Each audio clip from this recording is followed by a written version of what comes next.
গত ১৩ জুন ইসরায়েলের হামলার পর দেশটিতে অপারেশন ট্রু প্রমিস 3 অভিযান শুরু করে তেহরান। এ সময় প্রথমবারের মতো দূরপাল্লার অত্যাধুনিক সিড্রিল ক্ষেপণাস্ত্র নিক্ষেপের দাবি করে দেশটি।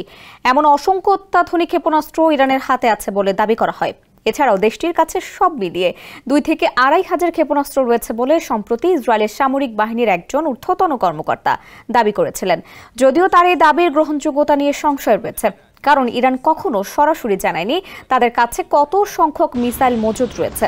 তবে এবার ইরানের সমস্ত সম্পর্কে চাঞ্চল্যকর তথ্য দিয়েছেন খোদ দেশটির বিপ্লবী গার্ড বাহিনী IRGCর উপদেষ্টা ব্রিগেডিয়ার জেনারেল ইব্রাহিম জাব্বারি।